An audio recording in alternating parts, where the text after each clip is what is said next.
Australian star opener David Warner international cricket కు retirement చెప్పేశారు. T20 world cup లో భారత్ తో జరిగిన మ్యాచ్ లో ఆస్ట్రేలియా ఓడిపోయింది. దీంతో వార్నర్ అంతర్జాతీయ కెరీర్ ముగిసింది.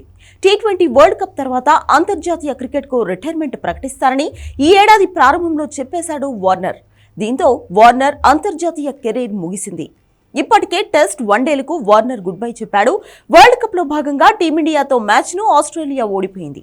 దీంతో సెమీస్ అవకాశాలను కష్టం చేసుకుంది. అటు బంగ్లాదేశ్ పై ఆఫ్ఘనిస్తాన్ విక్టరీ కొట్టడంతో ఆస్ట్రేలియా సూపర్ 8 లోనే ఇంటిదారి పట్టింది. దీంతో ఈ టోర్నీలో ఆస్ట్రేలియా ఆడే అవకాశం లేకుండా పోయింది. తన చివరి మ్యాచ్ లో వార్నర్ 6 పరుగులే చేశాడు. వరల్డ్ కప్ టైటిల్ తో ఆస్ట్రేలియాకు వీడ్కోలు చెప్పాలనుకున్న వార్నర్ ఆశలు అడియాసలుగానే మిగిలాయి. మ్యాచ్ తర్వాత వార్నర్ కు స్టాండింగ్ ఒవేషన్ కూడా లేదు. బాధతోనే తన అంతర్జాతీయ క్రికెట్ ను ముగించాల్సి వచ్చింది. ఈ ఏడాది జనవరి 6న టెస్ట్ ఫార్మాట్ కు వీడ్కోలు పలికిన వార్నర్ ఆ తర్వాత కొద్ది రోజులకే వన్డేలకు గుడ్ బై చెప్పారు.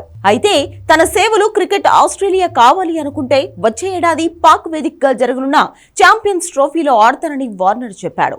అయితే వార్నర్ కు పిలుపు వెళ్లే అవకాశాలు కనిపించడం లేదు. వీడ్కోలు పలికిన ఆటగాడికి క్రికెట్ ఆస్ట్రేలియా మరో అవకాశం ఇచ్చే మంచి మనసు లేదు. దీంతో అతను మున్ముందు వన్డేల్లోనూ కనిపించేది అసాధ్యమే.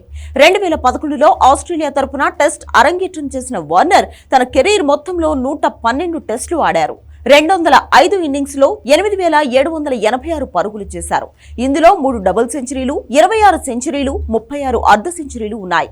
హైయెస్ట్ స్కోర్ 335 పరుగులు కాగా యావరేజ్ 44.60. ఇక 161 వన్డేల్లో 6,932 పరుగులు చేశాడు. వీటిలో 22 సెంచరీలు, 33 హాఫ్ సెంచరీలు ఉన్నాయి.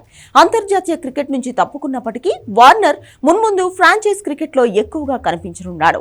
ఐపీఎల్లో ఢిల్లీ తరపున వార్నర్ ఆడుతున్నాడు.